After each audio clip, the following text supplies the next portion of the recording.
I don't know if this is passive aggressive or if it's just aggressive or if it's a joke. And I don't know, and I haven't known my whole marriage. The cameras had barely stopped rolling when Christine took a deep breath, her fingers trembling slightly as she clasped them together. The silence around her wasn't empty. It was thick, heavy, almost alive, with memories she could no longer keep locked inside. This wasn't just another interview, not just another story told for the sake of headlines. This was her moment, her side of the truth, and as she began to speak, the world would finally see the woman behind the quiet smiles and soft-spoken words. For years, Christine had played the role everyone expected of her, the supportive wife, the peacekeeper, the woman who put others first, even when her heart was breaking. But behind that steady voice was someone who had been unraveling piece by piece, long before the cameras captured the fractures. There were days she would sit on the edge of her bed, staring at the empty space beside her, wondering how a life built on faith, trust, and love could slowly turn into silence. The laughter had faded, the warmth had cooled, and what remained was a haunting kind of emptiness that words could barely touch. As she spoke, her tone was steady, but her eyes told a different story.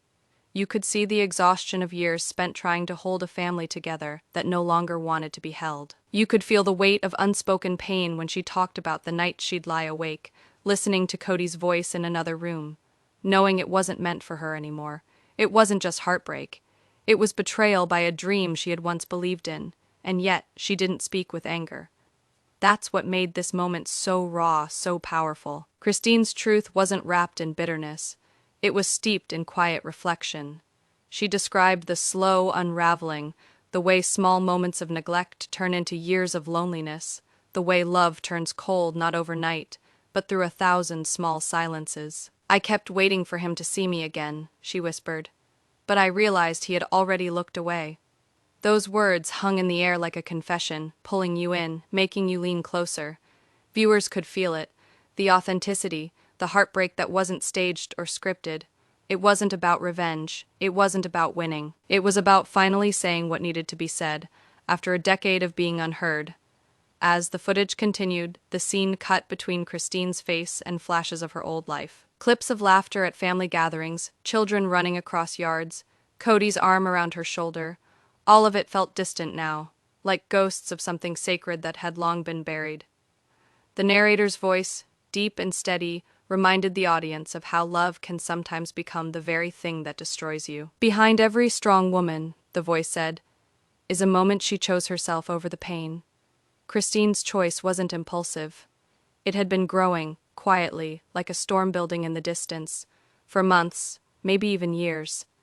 She had known the truth, that no matter how much she prayed, no matter how much she gave, she would never get that same love in return. The imbalance had become too heavy to carry, and when she finally walked away, it wasn't with rage, it was with peace. But peace didn't come easy.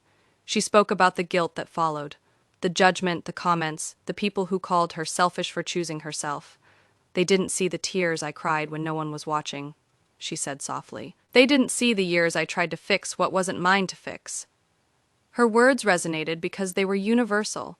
This wasn't just a story about one woman's marriage. It was a story about reclaiming dignity after being forgotten. The retention hook here was simple but devastatingly effective. Viewers couldn't look away because they weren't just watching Christine. They were seeing themselves in her. Every woman who had ever been silenced, every heart that had ever broken quietly in the dark, felt seen through her pain. The next shot faded into Christine sitting by a window, sunlight spilling across her face. It was morning, the first light of a new chapter. You could see the fatigue etched in her expression, but also a strange kind of serenity. She wasn't running anymore. She wasn't hiding. The truth was out, and though it hurt, it was hers to own. Kody's name lingered in the air throughout the story, but she spoke it sparingly. When she did, it wasn't to attack, but to acknowledge. I don't hate him, she said quietly. I just don't recognize him anymore. That single line hit like a thunderclap, powerful, subtle, deeply human, because sometimes the deepest heartbreak doesn't come from betrayal. Just when the audience thought Christine had finally closed the chapter on her pain, the trailer for the second half dropped. A montage of phone calls, courtroom papers, and one mysterious voice message that could change everything. The screen faded to black with the words. But the truth was only half the story.